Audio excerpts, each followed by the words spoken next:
What is good, everyone? This is your host, Deanna Kuempel of Label Free Podcast. To live your best life, you must live label free. I am super excited. I have Amy Boswinkle with me here today. She is an energy coach. She has overcome so many different obstacles. She's an intuitive business coach. I think that's what I read. So I'm going to have her introduce herself, and I'm going to read some quotes that I found on her website that I just think are so amazing. But Amy, why don't you tell us, you have a very, very interesting and almost like a heart-tugging story. When I first met you, and you're very open and honest, which I think is just amazing, because I think that is what really inspires people. So please introduce yourself and tell us a little bit about your background. Absolutely. Oh my goodness, Deanna. Thank you so much for allowing me to be a guest on Label Free Podcast. I'm so excited to share my journey with everybody today and be connected to you again. I just think the world of you. Before I get started. I just wanted to make sure I said that to you.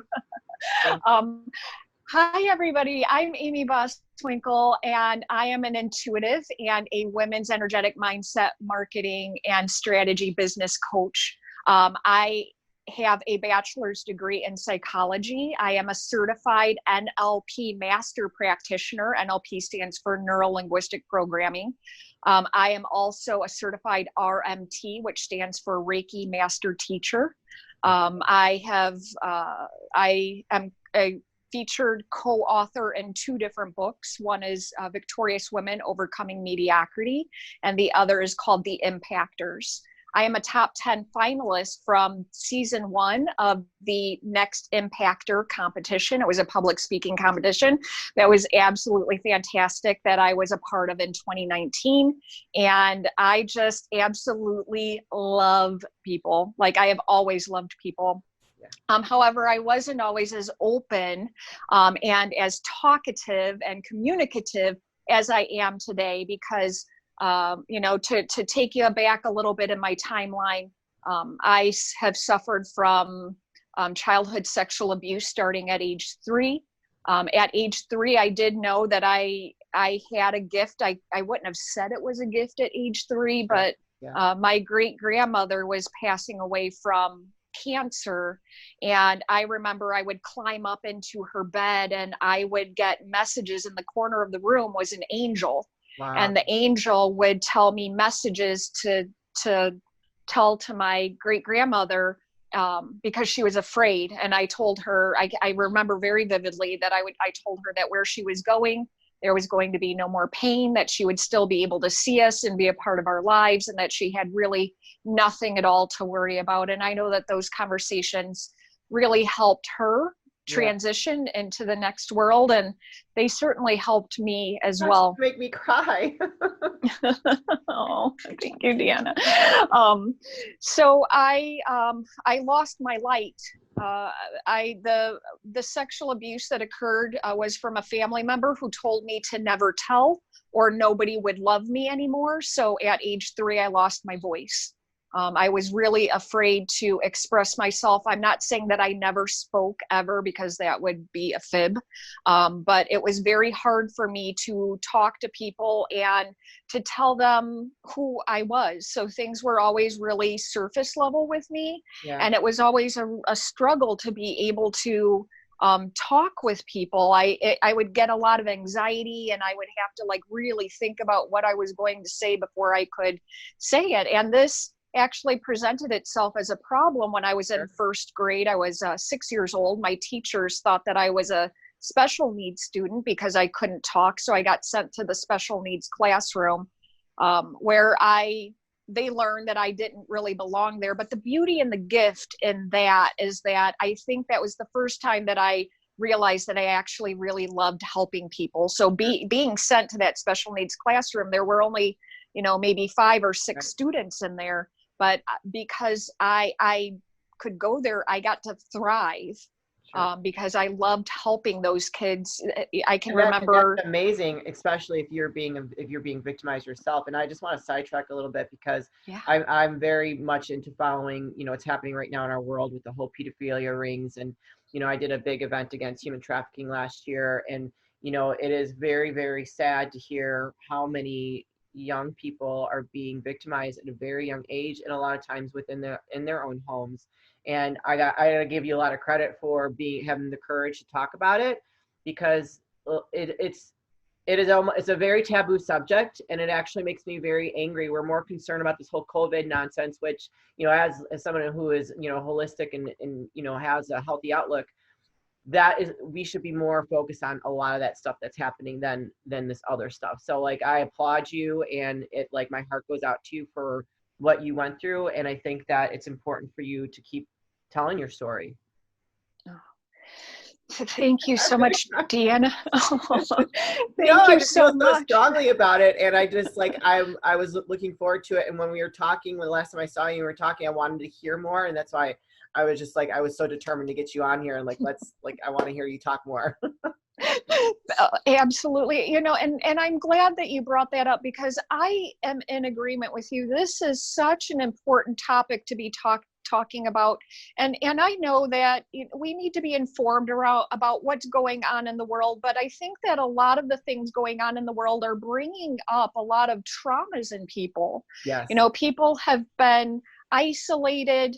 Some people have lost their jobs over COVID-19. And, in that isolation, what I found in my community is, it's bringing up these traumas to the surface, and people are needing a safe place to go and share what's coming up for them. And what I also know is, and this is a part of my story too, that these traumas, when they're not addressed, when people are isolated and they're in their head a lot, and they haven't created the right tools that allow for success to be inevitable in their life, when all they're doing is literally overthinking the problem over and over and over again, allowing it to take precedence in their mind, so that their mind goes into that third level high beta brainwave state where they're in survival mode. People are reverting to numbing agents such as alcohol, drugs, spending money, food, things of that nature. And having a safe space to be able to express that. I mean, my gosh, I don't know the exact statistics, but somebody was telling me the other day the amount of alcohol being drank right now is up over 50%. Oh yeah, I'm guilty of. I mean, I'm more of a social drinker, but I'm guilty of it right now. Cause there's nothing else. I was working 12-hour days, and I loved it. I would take a train to the city, and I had no time to go out and party, cause I was working out, working. And so I did. I mean, I was very, I didn't drink anything for almost 5 months. And then when this hit, my shows were canceled that I was going to compete in. And then it was just well, what the fuck am I going to do? Sorry to use that language. So then I just started, the people that did want to socialize, I've been guilty of over drinking a little bit during this time as well. So yes, I can speak for myself. I'm definitely indulging more because, well, number one, I'm just bored, because it's what do I do? And number two, it is a little bit oh, well, shit, I don't have a job, and everything's we don't know where life is going. So, that's where my mindset is at, but I don't drink every day. I don't drink every day, but when I do, when I'm going out, I'm woohoo, party. That's okay. It's kind of healthy. I'm in total agreement. I personally can't drink like a normal person. I do have a problem when I take even one sip of alcohol. It's like I have an allergy to it. Oh wow! I turn into a completely different person. Oh yeah. And I can't stop. So using the allergy analogy works really well for me. But I'm in total agreement. There's nothing wrong with having drinks and relaxing and, just kind of celebrating. Relaxing too much. Yeah. Let me take some of this fluff off. Sorry. No, but there is I agree. But in what you're saying, there's a line, there's kind of a line, and we know ourselves, right? And when we're being aware and we know ourselves, then we know, what the line is, and we get to make a choice at that point in time and say, hey, you know what, even though I've probably crossed the line a little bit, this is working for me right now, or it's not, and we can make a new choice. Right. True, very true. Well, getting back to your story with working with special needs people, that's when you knew Yeah. you love to serve. So I'm kind of I think we're kindred spirits where I love to serve too. I think it's great helping people, and there's not enough of us in the world. So continue on with where you were at with that. Absolutely. So yeah, I think, being sent to that special needs classroom is where I gained my first sense that I absolutely loved helping people, and it was part of my life's mission. However, the teachers in that classroom quickly realized I didn't belong there and sent me back to the regular classroom. And I was just kind of put in the back. I wasn't worked with or anything like that. And so I created the story around myself. And that was that I was stupid, I was fat, and I was ugly. Oh, and that, I'm sure a lot of that stems from too being victimized sexually victimized at a young age, because you carry that with you, and then I'm sure a lot of that has to do with what brought you caused a lot of those addictions. I mean, I'm not sure, but I would assume that that's a big part of it.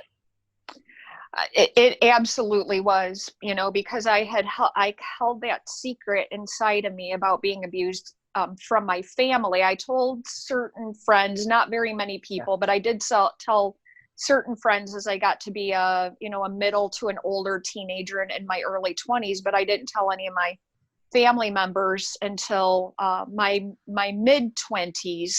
And that was the first time I attempted suicide. And it was actually recommended by my doctor when I was in the psychiatric unit that I should tell one of my parents. And I chose to tell my dad at that time. Because my mother, I love her. My mom passed away in 2008. She was a prescription opiate addict, and she accidentally overdosed and passed away. So I never knew which version of my mom I was going to get when I was growing up. So I just felt the more stable parent for me to tell was my dad in my, early 20s. So yeah, I carried the story of I was stupid, I was fat, I was ugly. I believed it. I believed it to my core. I have never been overweight a day in my life. And most people would tell you that You're thin. I'm beautiful. You've got a lean frame. Have you always had a lean frame? I have. Oh. Yeah. Oh, that's terrible that you felt that way. Yeah, so that's what I believed about myself until I was 40 years old. I believed that I was stupid, I was fat, and I was ugly until I was 40 years old. Even though those things were not true, they were true to me. Sure. And I became, in time, I graduated from high school. I wanted to go to college. I wanted to go away to college. I just wanted a sense of freedom because I had always felt like I was a caged animal. And my parents were actually, pretty receptive, but I didn't come from a home where there was very much money because, as I stated, my mom was a prescription pill addict, and she would hide the family, like hide the utility bills. She would hide them in the dresser. She would hide them under the bed. And tell my dad that she had paid them, and who knows where that money went. We never had anything. Well, that's a true addict right there when they start doing stuff like that. That's yeah. I'm sorry to hear that. So that's kind of like runs in the family a little bit then. Yes. Yeah. So, I would be told to not tell again from my mom. She would hide the bills and I would watch her do it. And she would say, don't tell anybody. So I learned when I was young that, you hid money, you right, like you hid bills, and like you hid money, and you told lies about money, and I learned all. That's of a lot of really dysfunction right there around money. Yes, absolutely.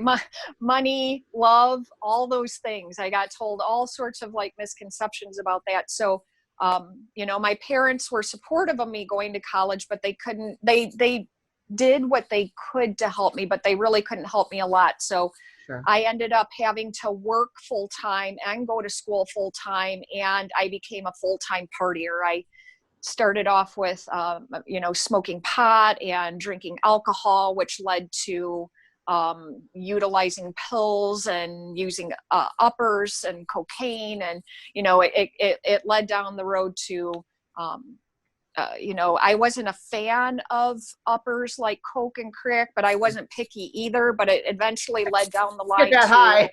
Yeah, right. Exactly. It's not funny, but like, back in my earlier days, I was a party girl, but it was not something that I ever took. Like I was like, oh, this is fun, for a minute, and then I'd be done with it. So like, I've tried, I haven't done, like I've tried Coke, and I did like, I would took some pills and here and there, but I was just like, I was never a fan. Like I was like, okay. So I know what that's like, but I have also had friends that went down that slippery slope, and I saw them just kind of fall down and get caught up in it. So, even though that did not, which I'm lucky, did not happen to me, I've seen it happen to other people, and that's a rough road.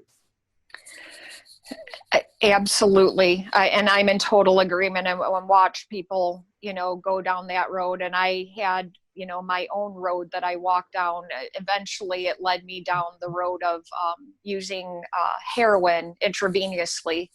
I ended up getting 3 DUI. I did graduate from college. I am a very disciplined, throughout this all, I'm a very disciplined person. That never left me. I've always been a very disciplined and a very motivated person. And for a long time, I held this, and I would even say it was like a badge of honor. Like I'm a functional alcoholic. It was a badge of honor to me. I could go to work, I could pay my bills. I made sure I was fed and, taken care of, but every single night I was getting drunk. And as I stated, it eventually led down to the road. I graduated from college. I did get my bachelor's degree in psychology. I did, hold jobs. I'm, back then I thought I was a good employee. Looking back on it now, I wasn't the best employee, although, I did follow the rules, but when you've been out all night drinking and, popping pills and stuff, you're not your best self when you go to work the next day. No. That's just the truth. Definitely not. Thank God those days are in the past. Yes, absolutely. Absolutely. Yeah. And so it just led down to the path of, becoming suicidal. I've attempted suicide multiple times. I have 3 DUIs. I ended up hanging out with gang members and driving to the projects of Chicago every night just to buy dope, where the color of my skin was the wrong color to be in certain neighborhoods, and finding myself in, crack houses and all sorts of situations that just went against it. And the thing is that, to look at me and to be with me, even those, the people that I hung out with were always like, why are you doing this? You're your energy, your intelligence, you've graduated from like what is it? And the best I can tell you now that I have sobriety is that I was looking to numb out from dealing with the reality of what was the problems that were really going on in my life, because they were too mentally and emotionally painful for me to deal with at that time. Yeah. I think that's true for a lot of people, though. I mean, typically when people are self-medicating, they're trying to escape, they don't want to feel those things. I mean, when my husband passed away, like I self-medicated for a minute, like, and then I had to like shake myself, like, okay, it's time just to like close that chapter, accept what you can, and, forgive, move on, so I had to like come to a place of forgiveness. And, this was like 4 years ago. I mean, I was just drinking a lot, and like in the last part of that whole grieving process for me was I actually shut myself into my home, and I like throughout Christmas, and I just had to grieve. I just had to like feel it, because right when he passed, I just kept going. You just hear like what you were doing, you just keep going and trying to numb it. I mean, I just kept going. I kept myself extremely busy, and then I finally just had to just deal with it. And that was tough. When you finally like force yourself to deal with it, but it's good. I mean, this is how we grow, and this is how we become. You get that light back. Like you definitely have a good energy, like a great aura. Like when I met you, I was like, oh, I love her. Like I just love it. I can even see it coming through the screen right now. So I mean, thank God that you will overcome all those things and you have the story to tell. So, Well, let's talk more but now about your business and what you do. Like all these things have brought you to this place. And I think, wait. I want to read the quote I saw. Okay. I was like, oh my gosh, I was reading your website. Love will change the nation. The nation starts within you. I love that. I mean, that's like a very powerful statement considering what the state of our nation is in right now, you know? Yeah, absolutely. And I'm in total agreement, Deanna. What I've learned on my own journey is that I had to learn to love myself. Yeah. And that was something that I had never been taught. It's something that I didn't know how to do. It was a concept and a philosophy that I had never heard of before. Sure. So once I started the healing process on the physical level, and I started to gain my physical health back, because at the end there, I did have extensive liver damage, and I did have a doctor look me in the eyes and tell me that I was going to die. Oh, yikes. Okay. Because my liver enzymes were so high and through the roof, and my liver was so damaged. She literally was like, you're going to die. And I took everything into my own hands, because up until that point I had tried all of the traditional treatments out there, and I'm not against the traditional treatments. Sure. For anyone watching this video, this is just my personal story of experience, strength, and hope here. But I tried, the inpatient detox. I tried the outpatient detox. I tried the 90 meetings in 90 days with AA. I tried NA. I tried therapy. I was on prescription medication. I was labeled as borderline personality disorder. I was labeled as psychotic. Oh. I was labeled as severe anxiety and severe depression as well. And when those things did not work for me, I ended up crashing my car into a telephone pole. I had been drinking and driving. I got my third DUI. I had tried to commit suicide from the back of the police car on my way to the police station. Lost my job, lost my car, no family. There's nothing at this point. My parents decided to take me in one last time, under the condition that I had to have a job. They were not willing to drive me anywhere, right? Understandably so. Sure. 3 blocks away from their house was a health food store that I applied at, and I got the job there. I ended up working there for 12 and a half years, and that health food store saved my life. It was there that I studied the human body nonstop: biology, chemistry, physiology, anatomy, energy medicine, medical intuition. You name it. I studied the human body nonstop until I understood how my body worked and what was really going on. And I started to make some radical changes in my life for the better. So I was able to reverse the liver damage that I had caused myself. I had a face full of cystic acne. I mean, I was in bad shape when I arrived there. I was not healthy. I was very bloated. My skin coloring wasn't very healthy. So it was a slow, progressive space that I arrived at.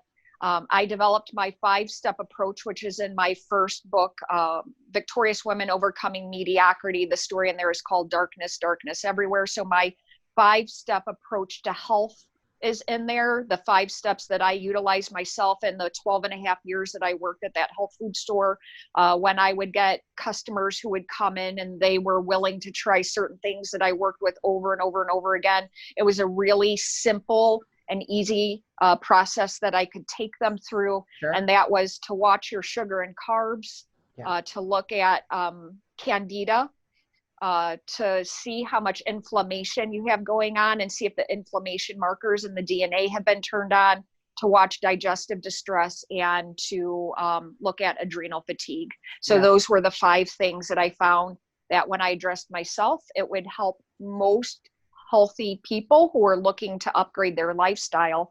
And I arrived at this space where I started to understand that I had to do more than physical healing. I had to do some mental and emotional healing. That came later on in time. And once I got to that point where it was the mental, the emotional, and the spiritual healing.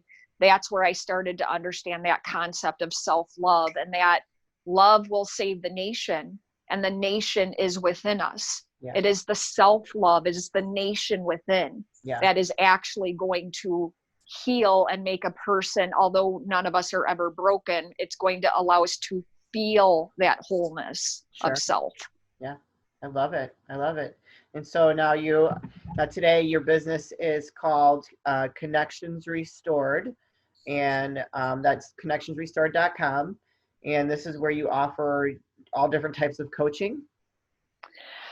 I do, yeah. So I started off as a health coach, okay, and I helped people with because I have my knowledge base at the health food store, I could help people through a variety of health issues. Sure. And then it just kind of gravitated into emotional well-being, because understanding emotions and emotional intelligence became really important to me. And now it has gravitated into business coaching. I have created, I think, over 30 programs. Some of my most popular programs. I do have a 1-year school called the Science of Energy and Evolution, where I teach medical intuition, okay, to my students through the chakras, and I attune them to all the way to the master teacher level of Reiki, and teach them the concepts and how to identify when their clients come to them with emotional distress, mental distress, physical distress, and how they can look back and see where the root cause was and help to guide their clients through that. I also have programs where I help people, I help my students connect to their ideal clients online. It's a course called Organized for Visionary Leaders. So it's about how to utilize social media to your benefit to gain clients and financial freedom. And one of the biggest things that I had to learn, not only about the healing of my physical body and the self-love, but overcoming wealth consciousness issues. So I do talk to my clients a lot about money and money stories, and where those money stories came from, and allowing more money to flow into their life when our own charisma and magnetism is turned on. I have somebody I want to introduce you to one of these days. So the networking groups are starting to get in full swing again. I think there's someone that you would partner very well with, and some of the stuff that he does. I think it would be a good collaboration for you too. So we'll figure that out offline. But so yeah, I was just taking a look at your website. You've got a lot of different things that you offer, and I just love it. And I agree with everything that you're saying. I mean, really, our physical health is like the foundation, and then and there's different layers of health. And I think a lot of times, and as you've experienced yourself, a lot of times people just really ignore those different layers, and they're all about that immediate gratification, and they're never really dealing with the problem. So I've come from, my father was abusive. He was a deadbeat dad. He hasn't been in I'm the oldest of 5. He hasn't been in my life forever. And I've gone through a lot of counseling myself, and it's like, I don't think you're ever really done healing. It's a constant work in process, because they're like what you're talking about earlier with what we're going through, that this situation, that like what this pandemic is bringing up a lot of trauma. And I would totally agree. I mean, it's actually, my little sister, this has really had a really hard effect on her. And, I can't imagine other people that this, like what it's doing to them, their mental health and their emotional health. For me, I just constantly I wake up every day just thankful. And I just try to wake up just loving my life, like being thankful and grateful for the life that I have. But that has been learned over time, and I've taught myself to be that way and just wake up happy. Especially after watching my husband die in front of my eyes, it's just like you look at life a lot differently. You really do when you go through that, and especially like what you've gone through. Like I can't even relate to what that's you dug yourself out of a major hole, girl. You should be super, super proud. And your story is just amazing. But it's about time for us to wrap things up. Do you have anything else that you'd like to share? No, other than I just really, truly appreciate this opportunity, Deanna, to share my story of experience, strength, and hope with others, because truly that is part of my purpose. And, what I desire to do is just to give people hope if they've been in dark places, and to let them know that, if we choose, if it really becomes important, that we can truly find that desire deep down inside of us, and be able to move forward and find tools and other people or navigation systems that allow us to continue to move forward, as long as we want to change, right? Because that want and that desire has to be there. So thank you so much. You're welcome. And so I will put all your links, but people can find you on Facebook. So Amy Boswinkle, Connections Restored. It's also connectionsrestored.com, and you're also on Instagram, correct? Yeah, on Instagram, I'm Amy Boswinkle. First name is Amiee. Perfect. Yes. So I will put all the links in the description. Amy, thank you so much for sharing your story with me today. It has been amazing. I'm sure I'll have you on again soon. We'll talk about some, new after maybe when all this crazy stuff is passed, and more positive things, right? But everybody, thank you for tuning in. I really appreciate your support. Please don't forget to subscribe, like, comment, and share. Again, this is your host, Deanna Kuempel, with Label Free Podcast. To live your best life, you must live label free. Until next time, I will talk to you soon.